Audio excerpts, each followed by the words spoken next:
And with that, we would like to introduce our lovely sheriff. Now, we have some stuff. He doesn't want a huge introduction, but I think a couple things I'd like to say. So everybody knows our sheriff, Jeff Dawson, right? For 30 years, he has called Dawson County home. I was going to say, as long as I've been here, and I've been here 19 years, so you were probably one of the first people we met when we moved here. My son actually played baseball with his son, so kind of fast, right? He is a graduate of Dawson County High School and the University of North Georgia, as well as an honors graduate at Northeast Georgia Police Academy. He currently serves as our sheriff of Dawson County. So welcome, Jeff Dawson. Thank you.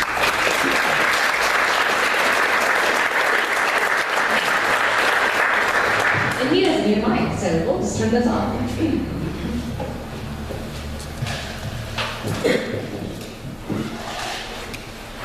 It's a shame when you can't leave home without your reading. But I have made that milestone.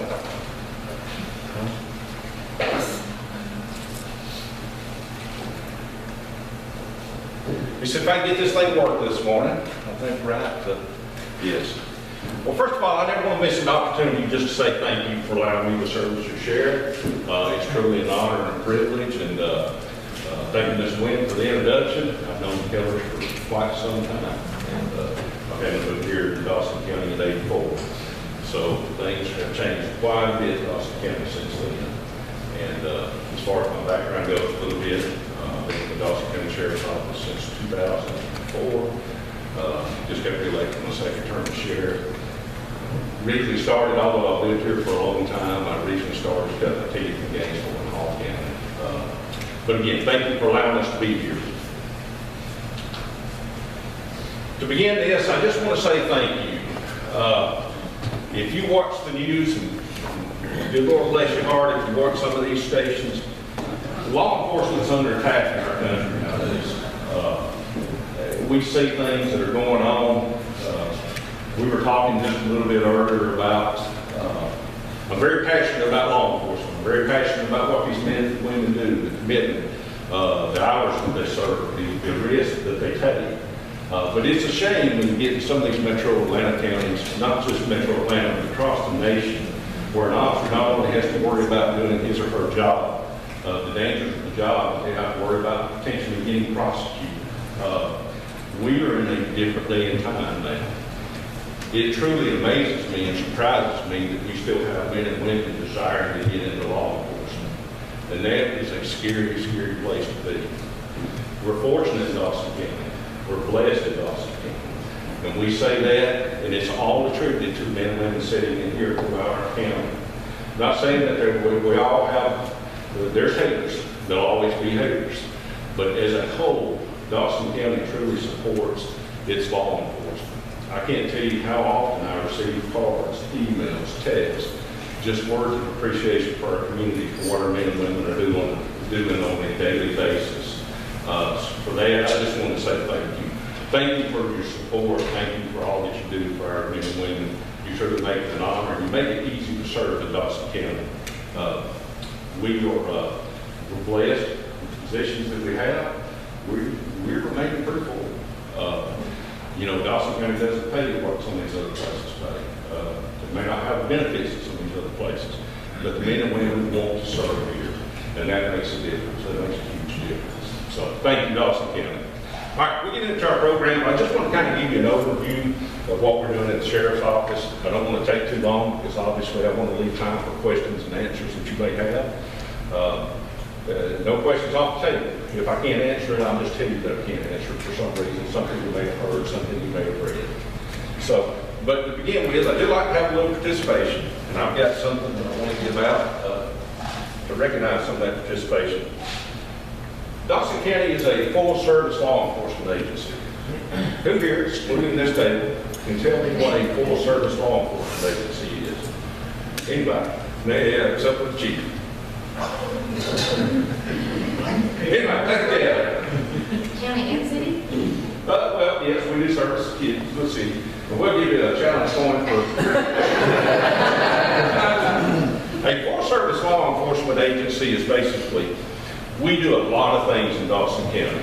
If you go to a place like Gwinnett County, if you go to a place like Fulton County, DeKalb, they have a sheriff's office. But the sheriff's office strictly handles the jail, and they handle the courts and warrants. You have your city police departments that handle those type of things. They handle investigations. Here at Dawson County, we have it all, basically. In your sheriff's office, we house currently our 911 center, our patrol operations, our school resource officers. To tell you about our school resource officers, we're thankful we're placed here in Dawson County to have a school resource officer in every public school that we have. There's not many counties can say that. A lot of counties, the SROs will jump from school to school, they'll cover. Here in Dawson County, we are proud and we're very thankful for our SROs, but we have a school resource officer assigned to every public school in Dawson County. We're very, very fortunate in that. We do investigations. We house a detention center, court services. OPS, something that you may not know a whole lot about. There's some internal functions of the sheriff's office that we're responsible for. We have administration, we have HR, we have records, we have those type positions as well. And Dawson County is unique in that there are no municipal law enforcement services provided in Dawson County. What I mean by that, if you look at Hall County, for example, Hall County, you have a sheriff's office there. It is still a full-service sheriff's office, but you also have cities over there. You have Gainesville, Flower Branch, Oakwood. There's several different municipalities serving Hall County. Forsyth County, you have the city of Cumming. Cherokee County, you have Ball Ground, Holly Springs, some of the others. Here in Dawson County, we're basically, your sheriff's office handles it all. We do get support from the GSP. We'll talk about them in just a little bit. GSP up here handles Forsyth, handles Dawson, handles Luncheon. So we're very appreciative of what the GSP does for Dawson County. And we'll give you some numbers and let you know what they do for us. So any questions over the full service please, in Dawson County? First, we'll talk about 911. Currently, we have our 911 center. They receive and dispatch emergency calls for service. Now, they handle everything, not just law enforcement, but they'll dispatch and receive calls for fire and EMS as well. Not only do they do that, they also confirm wanted persons, particles, etc. So they don't just sit there waiting on a call to come in. If they're not receiving or taking or dispatching a call, they're probably doing some type of auditing on our warrants, on our stolen articles, things of that nature. If, for instance, if we have a juvenile that either runs away from home that goes missing, that juvenile has to be entered immediately. So as soon as the patrol officer takes the report, he or she has to go to our 911 center, and they have to get that information entered as quickly as possible. So they do other things than just dispatch and receive calls. They're truly our lifeline for our public safety professionals. You don't hear a whole lot about your 911 operators. Does anybody know what this week is? This one? Yes, dispatchers. I'm sorry, ma'am? It's dispatchers week. It's dispatcher week, absolutely it is. Our dispatchers are some of those that you may not hear about, you may not think a whole lot about. But we do realize their importance, we value them, we appreciate them, and honestly, when officers out in the middle of the country road at night, dealing with an offender or a suspect, truly they are the lifeline for that officer, as well as our fire and EMS. Something that we're working on now, it's actually in the process of a radio system upgrade. We're looking forward to that. Dawson County's been in a need for a new radio system for quite some time, so we're excited to say that is in the works. They also do a medical emergency dispatch. Our 911 operators can walk, callers through certain medical things to provide that immediate need until fire EMS can arrive. We did have a CAD upgrade in 2019. Once we get to the point, once the state gets to the point where we can start receiving text messages, audio files, different things like that, we're ready to move forward with that when that happens. You know, the old days, picking up the phone, call 911, those days were leaders. People communicate so many different ways today. So we're thankful to say that we're ready to prepare for when that happens. Patrol. Oftentimes when people think about law enforcement, when they think about the sheriff's office, this is what comes to mind. You know, a lot of folks don't realize and understand all the different components involved in your sheriff's office. Anybody here have any idea how many members we have or how many positions we have? We have 120. A small portion of that is on our patrol. And the reason being, we still have to staff courts, we still have to staff 911, we still have to staff our investigators, things of that nature. But these are your most visible. They're the ones in the marked cars. We want them out and about. We want them being seen. We know that high visibility is a deterrent. How do we put a number on that? Can we put a number on that? Typically not. But the more cars that we can get on the road, the higher the visibility. Getting in these neighborhoods, we know that it is a proven deterrent. Most folks, when they think about law enforcement, that's what they think about. And that's probably where you've had some type of interaction with law enforcement in your life. Maybe getting a ticket, maybe being stopped, maybe going through a safety checkpoint, maybe you were involved in an accident. But that's typically who you have probably had some type of interaction with. They respond to calls for service. When our 911 operators receive the calls, they turn around and dispatch it. They dispatch it to the closest unit. They used to say it was routine patrol, and then we've come to learn that nothing is routine in law enforcement. And I'll share an event with you at the end of this presentation to kind of help send that message home. They investigate accidents. This is one thing here that I'm truly appreciative for the Georgia State Patrol. Georgia State Patrol is very special. If we didn't have the GSP helping us, we would probably spend the largest majority of our time working accidents. And to give you some numbers, so far in 2020, this is 3 months worth. Dawson County SO has worked 70 accidents. The Georgia State Patrol has worked over 218 accidents. The more cars we get on the road, the busier, the more accidents that we're going to have. So we do appreciate the Georgia State Patrol and what they do for us and their support of Dawson County. They enforce traffic law and criminal laws. Obviously, they're going to do the traffic enforcement, but not only that, they'll be proactive. We want them in the neighborhoods. We want them checking suspicious people, things of that nature. So that's your patrol component. Investigations. Obviously, when a crime has been reported, a patrol officer will respond, will take the report, and then they'll pass that along to the investigations. Whether or not there's an immediate need will dictate whether or not an investigator immediately responds. We have it broke down in our agency, crimes against persons, and property crimes. So assaults, sexual assaults, robberies, things of that nature. Obviously, we'll go one investigator potentially working in crimes against persons, things like burglaries, thefts, things like that may be handled by another investigator. We have internet crimes against children. We started that. Ray, how long have we had that? We started in 2019. 2019. For those that may not be familiar with it, you probably hear a lot of things on TV, on news about predators going online, stalking children, setting up things. We now have the ability, we're a member of this.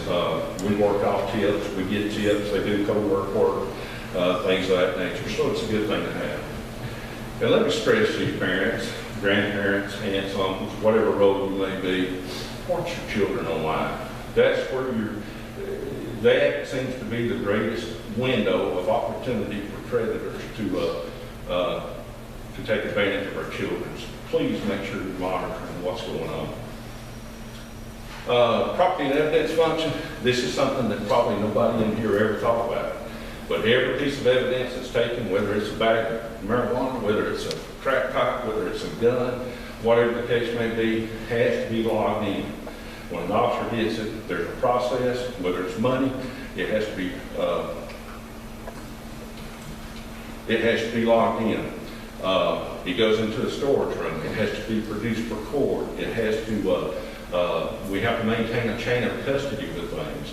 We have a room at the sheriff's office with 2 offset rooms that are just absolutely full of things. And we have to have someone dedicated to that. We have to have someone dedicated to making sure that old cases are disposed of, that we're getting the stuff out of our possession, and whatever the case may be, whether it's destroyed, returned to owner, things of that nature. But something that you may not think about, you think about the sheriff's office. Registered sexual offenders management.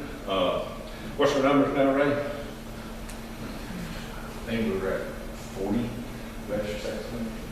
Approximately 40 people in Dawson County are registered offenders. You can go online, you can look on our website, we have a link to the Offender Watch.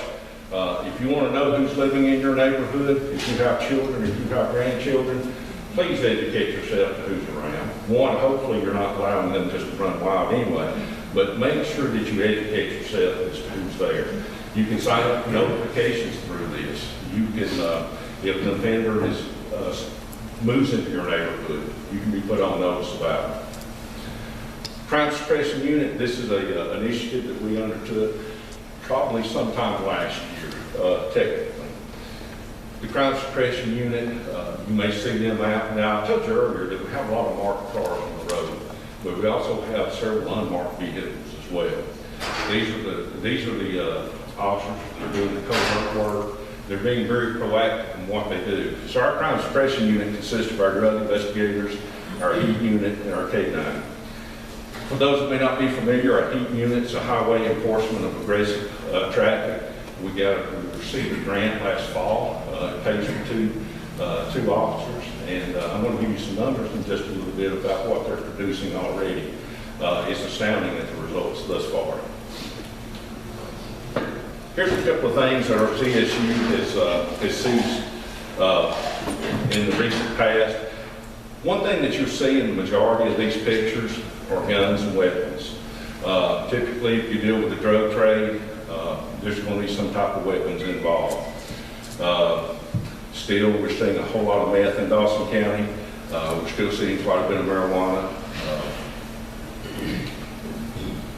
And this was the big thing. You see the suckers up there on the top? These are THC-infused candies and edibles that some are producing here in Dawson County. Now tell me, why would you do that? Why would you infuse a sucker with THC? You're either targeting children, which you probably are, or, you know, if you ride down the road and you got a sucker in your mouth, as a cop typically, you want to stop you or not. I mean, there's reasons for it, but obviously it's scary when you think about the children. Our K9 program, we have a pretty robust K9 program here in Dawson County. One thing that we started years ago is that we were really set and determined to make ourselves more self-sufficient. And what I mean by that is when we took office 4+ years ago, one of our goals was to make sure to do all that we can to lessen our dependency upon our neighbors. And so the K9 program is obviously an initiative that we took on. When someone flees a traffic stop, when they have the potential to flee, if they have a history of fleeing, if we have a child go missing, if we have an adult, elderly adult go missing, now we have the ability in a couple of different ways to help track and locate them. And y'all know as well as I do that time's always of the essence. Prior to us having such a robust K9 program, if we needed a K9, we would have to call a neighboring jurisdiction. They have to get here first. So a lot of time is lost. So we actually have 4 K9s at this point. Oosvo, Pele, they're both Belgian Malinois. We have Robbie, which is a Dutch Shepherd, and then we have our Chocolate Lab here, which is an explosive and tracking K9. Well, how would we need an explosive K9 in Dawson County?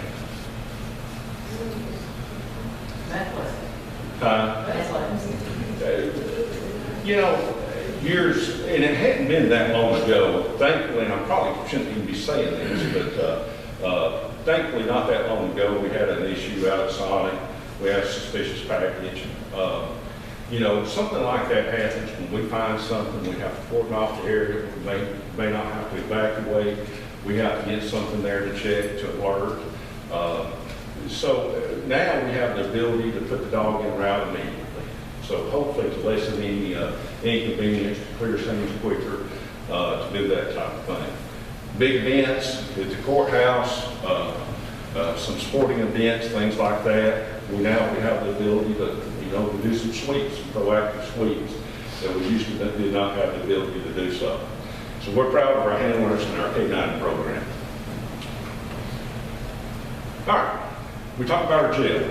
The jail is one of these things that you don't think a whole lot about unless you visit the jail. What's the primary difference between a jail and a prison? Anybody? Short-term, long-term. Who said that? Short-term, long-term. What is a felony? Does anybody know what a felony is?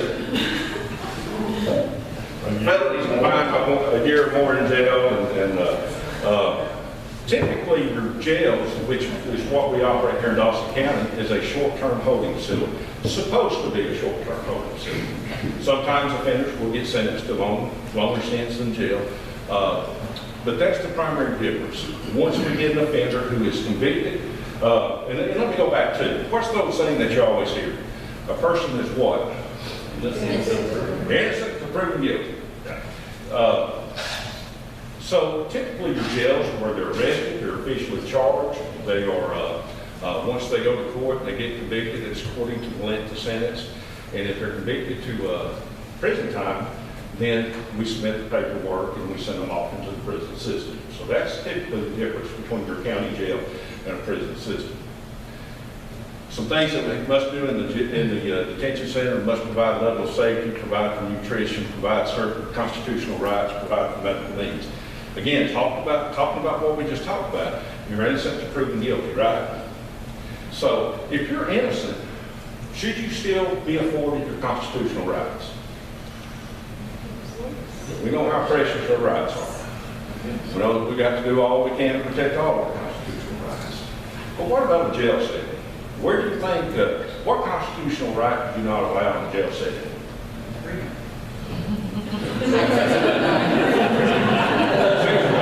What's one of the that stands out? A gun, right? What about your Second Amendment? Yeah. Second Amendment right. Obviously, you can't have folks coming into the jail with guns. Not to say that it hadn't happened in places other times over the years. One thing that we were very fortunate to be able to do this year is we now have in operation basically it's a body scanner. Not being gross here, please don't take it that way. When folks go to jail, sometimes they hide things. Sometimes they hide things where you don't want to know they're hiding things. Especially in situations where offenders they may have got sentenced to something, and the judge says, okay, well, you're sentenced, but I'm going to allow you to report in 2 weeks. Go home, get your affairs in order, and then come back to jail. It gives folks time to prepare, it gives folks time to hide.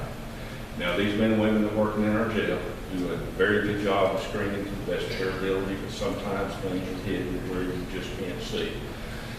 This body scanner that we now have in service basically does if they're hiding something, and I'm not being gross, if they're hiding something in a cabinet, it'll be detected in this machine.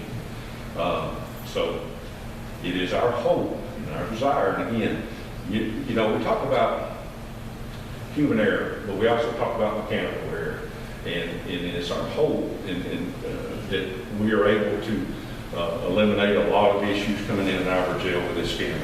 Basically, our work detail inmates, different things, and as we have it longer, obviously our procedures will change and our policies will change as to who we're required to do this, but basically it's a full body scanner.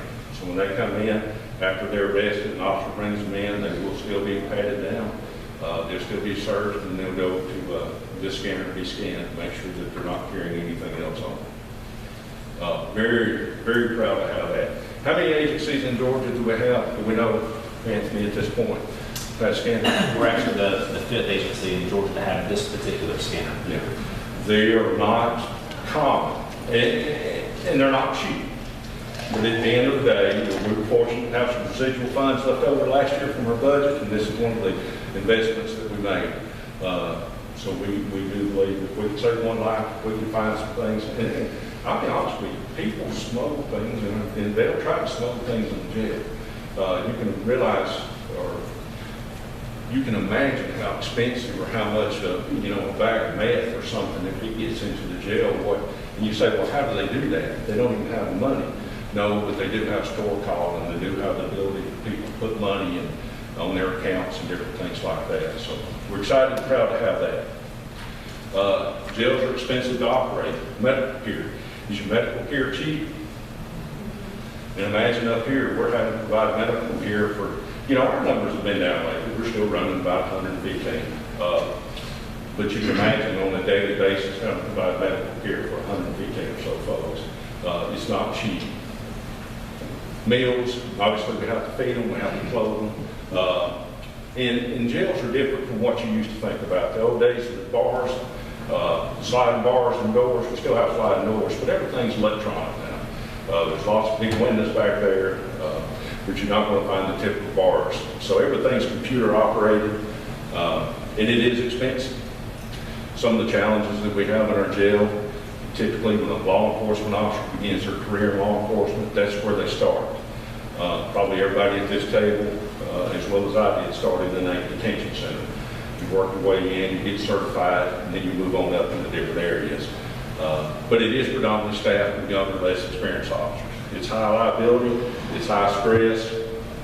I've always said that on a patrol capacity, you may have the stress of making an arrest, but you can basically take them to the jail, drop them in somebody else's care, and you can calm down a little bit and get back on the road and relax just a little bit. In the jail, they're there 24 hours a day. Medical services are accredited through the Medical Association of Georgia, and again, we mentioned the body scanner. Any questions over our jail? Courts, again, probably you may have been aggravated, you may have been inconvenienced by coming through the medical screen or through the screening process of our court matters. We have a courtroom or courthouse security plan, which is authorized by the Chief Superior Court Judge. So there's certain things that we have to do. I know it's a bother, I know it's an aggravation for folks taking the belt off and come to us again. But it's for the benefit of everyone here. Our deputies have recovered some belt buckle knives. It's really easy to conceal a knife from the belt buckle. Well, I don't think we've seen any guns come through on a belt buckle, but you'd be surprised at what can be hidden in a belt. But our courts not only secure our government center, they provide security for all of our courtrooms, they execute civil processes, they serve warrants, and they also conduct transports. It's not uncommon for our deputies to get to have to go to South Georgia to transport inmates. If it's a female inmate, well, it's according to mileage as well. If it's mileage, it's going to require 2 deputies to carry it. If it's a female or opposite gender, you're going to have 2 deputies as well. So a lot of these things are very labor intensive. OPS, we touched on that a little bit. Office of Professional Standards, they maintain their state certification.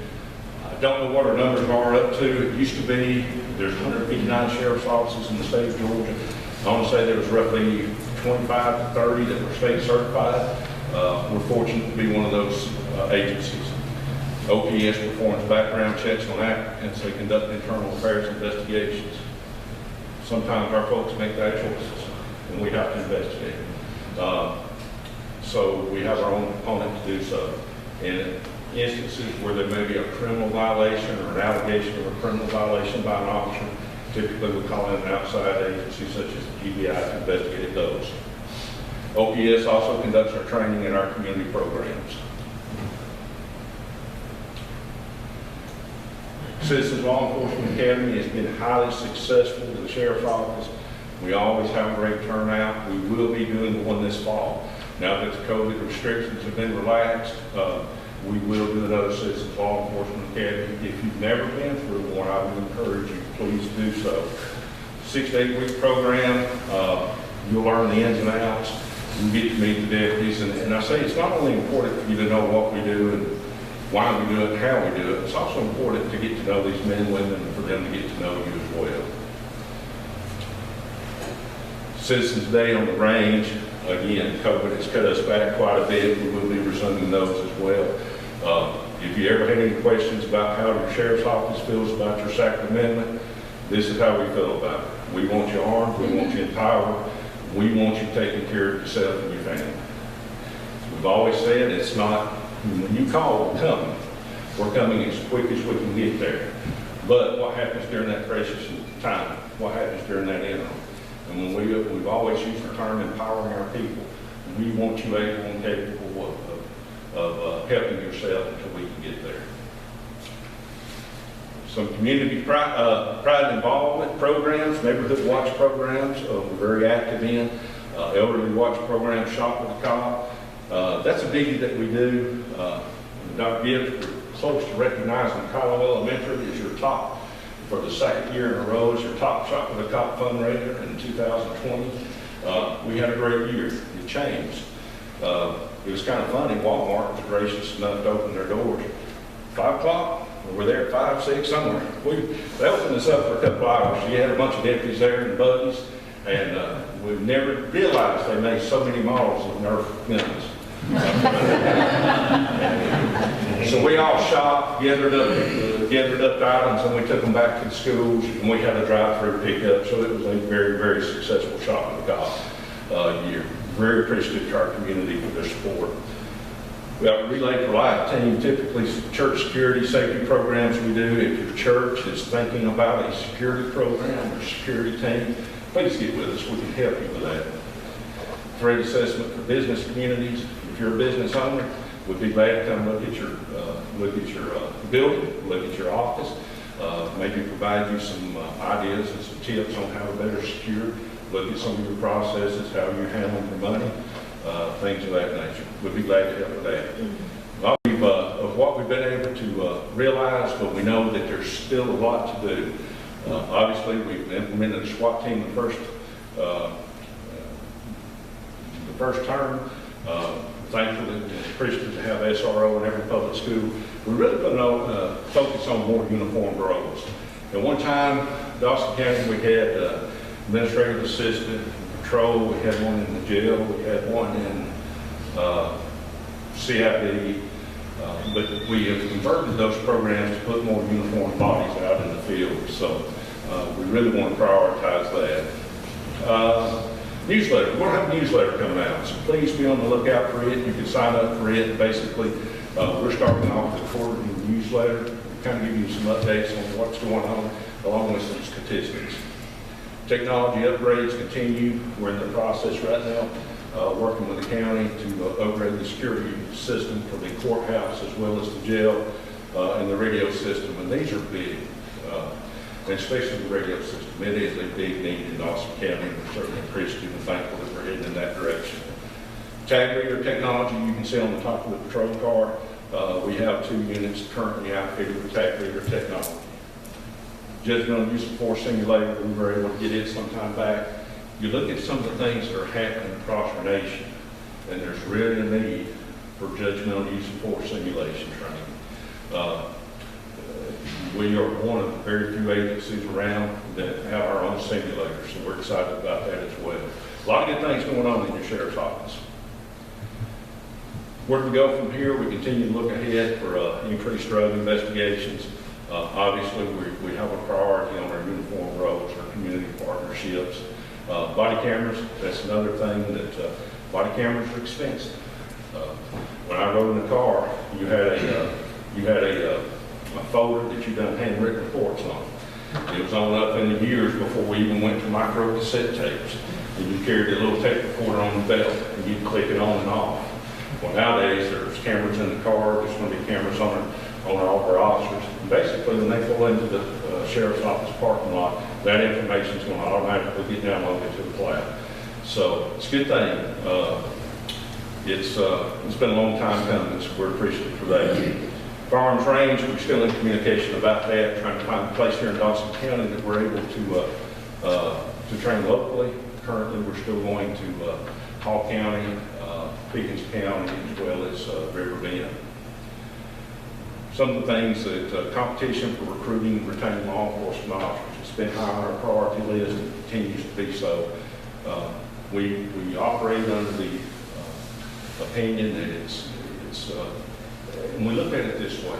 When a young man or woman graduates the academy, they know just enough to get themselves hurt, get in trouble. It's when they get back, they get on the road, they begin to get their true education on the street, so to speak. So we know that it's an investment. We know that the longer we can keep officers here, the more proficient they become.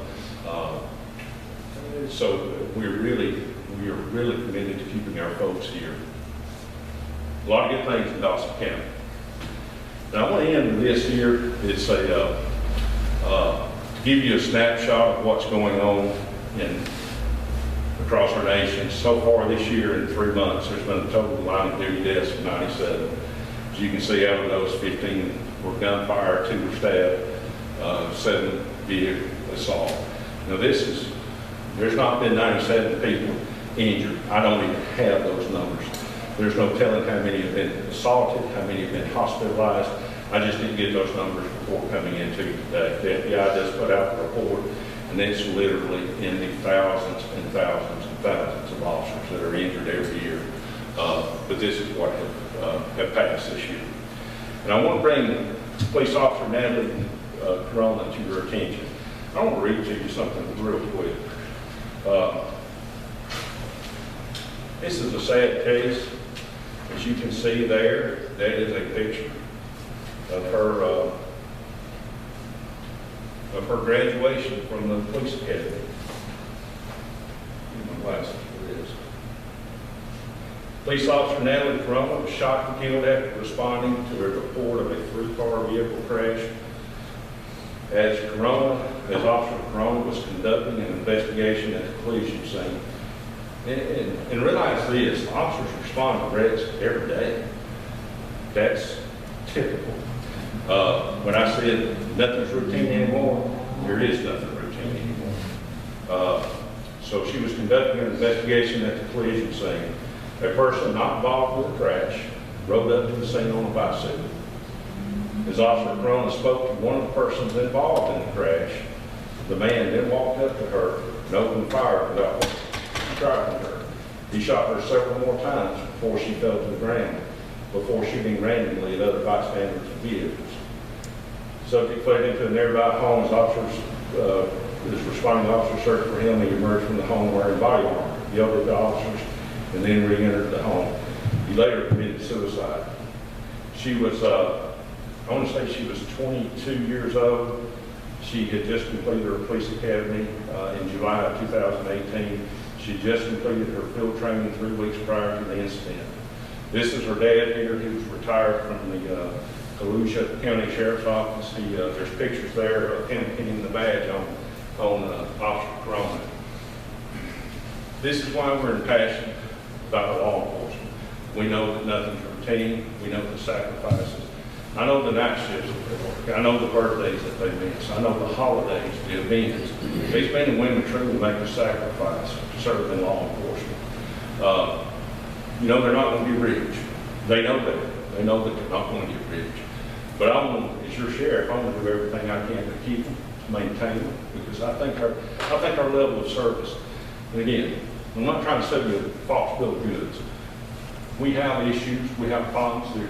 I have problems. There's probably 100 problems in this room today. So we know that we're dealing with fallible men and women. But we have a good group, a good core of men and women serving in Dawson County. And I'm committed to keeping them there, and I hope that we can continue to keep them here. Again, I think we've got a great partnership. Sad situation. Young lady just starting out her career.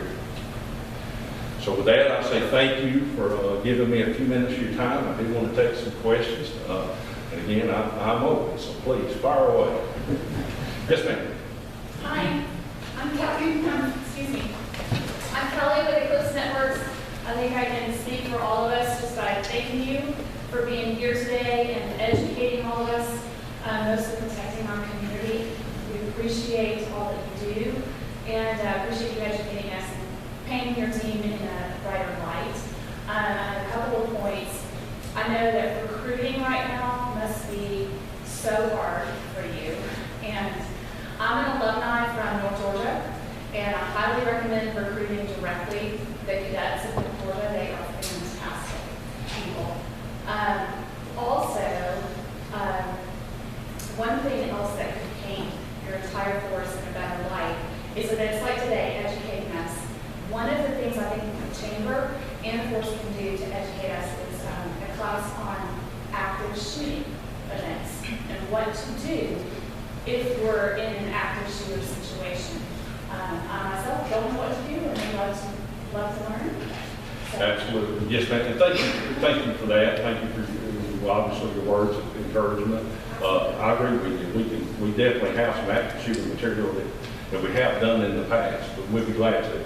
And we have, we've got what, two officers from North Georgia College thus far? Two, yeah. It's been great. Oh yeah, both of them have been superb for us. We're certainly appreciative for having them and the resource that North Georgia brings to us. And lastly, my last point is if ever your team needs some help investigating cybercrime or protecting victims of cybercrime, Folks Networks would be very, very happy to assist. We talk about cybersecurity every single day. Hey, Ray? Just like I said, yeah. Ray's our CID commander, and yeah, I'd love to get y'all two together to discuss. We're certainly taking fully advantage of all resources. Anybody else? Yes, ma'am. Current event, and thank you for all you do. Absolutely. Horrible job to have right now, and I hate it for y'all. Current event that happened this week was the lady that pulled her taser instead of her gun. She obviously meant to pull her taser. She's yelling taser. It's heartbreaking. Do y'all's tasers look like a gun? Are they the same shape? Are they different? I mean, I have a gun and I have a taser and a carry permit. They're totally different things. This is one thing that, and first of all, let me back up to you this. Taser is one of the best tools becoming in law enforcement for a long, long time. The taser get a bad rap in most, national media and so forth. They're screaming 50,000 votes, and yeah, that's true. It is 50,000 votes, but the average is very low. We've all been tased. We've all been through it. We've all been exposed to it, so we know what it is. Having said that, my heart breaks for her and for the family too. The taser teaches, obviously they're always worn on the opposite side of the firearm, is an attempt to try to discourage, unintentional drawing of it. It's happened before, and it's happened many times before. You just hadn't heard about it until recently. But typically, your tasers are always worn on the support side. They do look like a gun. They do operate in the same type fashion. So a lot of that's a training issue, and I am not set up here and Monday morning quarterback at the lady. She spent a long career in law enforcement. And that's one thing, too, that really chaps me. These are very high-stress, high-tense situations. And the body can do some things sometimes just like that. Watching what I know, what I've seen of it, she had no intent of shooting him with a gun. She thought she had her taser. She was going through with her saying taser, taser, taser. That's something that is trained. Obviously, she'd been trained in the application of a taser. There was no intent there whatsoever. And I understand Minnesota doesn't necessarily have to have intent for what they charge with, but it's a sad situation. But to answer your question, yes, ma'am, they do look like a gun, but we do take training. We do different things for that reason.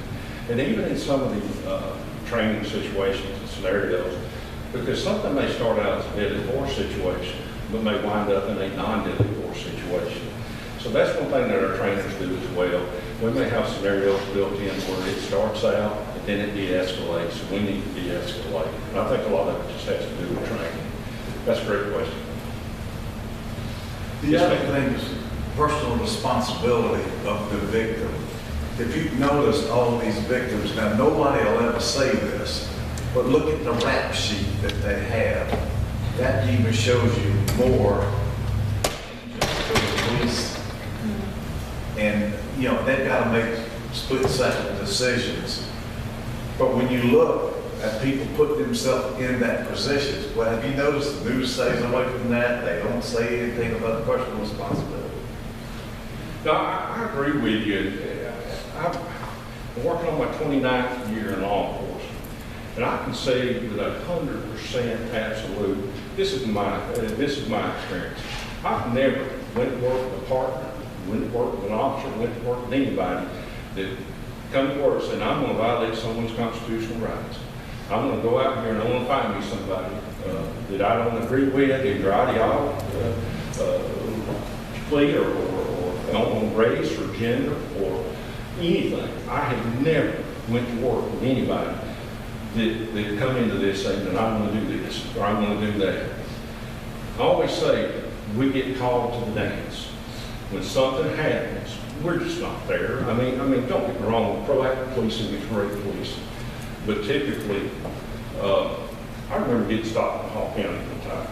And it was that construction zone there across from the bridge. The construction had been done for months, if not years, and the barrels had still sitting out there. I mean, weeds growing up in the barrels. So I was checking along through there about 55 miles an hour. Unbeknownst that it was still a 35 mile an hour zone. Female deputy from Hall County stopped me, and when she got up to me, she could tell that I was a law enforcement. And she just went off on me. I mean, just, you're part of the problem, you're this, you're that, you're that. And I realized there, as much as I wanted to voice my opinion back to her, I said, no, this is not the time or the place to do it. I agree with you. I think there's a whole lot of circumstances there that law enforcement, and I know this is a sticky subject and topic, but personal accountability has to be factored into a lot of these things, and unfortunately I think it's overlooked. Yes, ma'am.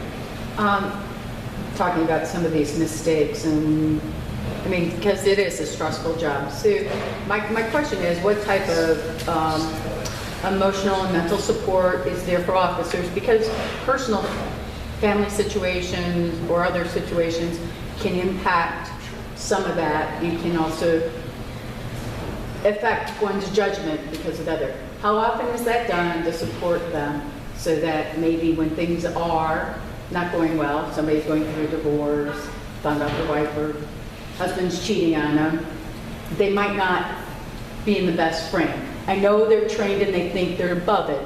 Sometimes we're not there. No, you're right. Employees always have access to EAP, employee assistance programs. But you're right. Majority of the time, most cops are not. They're wired to think, well, I can take care of the situation myself. So unfortunately, I don't think it's used as often as it should be. But you're right. It matters. It makes a difference. We also have a great chaplain on staff that also has been there and has counseled with our folks and talked with our folks. So we encourage them. And honestly, we have, the majority of this over here is our command staff. We have discussions sometimes. If we see something that's out of character or so forth, we have discussions. See if we can find out what's going on. See if we can find out. And we try to be proactive in that too.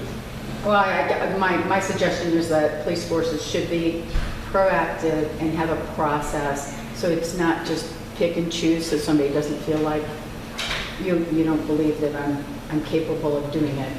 Right. I mean, their lives are on the line all the time. It's like a soldier that is in combat zone. They can't think that way, but their peers can see it, and right. They don't want it to be done on them. So I would prefer to know that there's processes in place across the country so that you guys aren't targets for things like this. Now, I will say that if we ever have an incident, according to the level of degree it is, but oftentimes that may be a recourse that we look. You don't have an option. You got to go see somebody. You got to go talk to somebody. So we do try to be proactive in that too. We also let them know that there's resources there. A lot of cops want to keep it bottled up. They're just not going to share it with anybody. Thank you. Anyone else? Well, again, thank you. We're here for you. If you need us, please research our DawsonCountySheriff.org and our Facebook. Please follow us there. We're trying to do a much better job of staying in communication with our community, as well as our newsletter. But if we never do anything for you or help you, please don't hesitate to call on us. So thank you.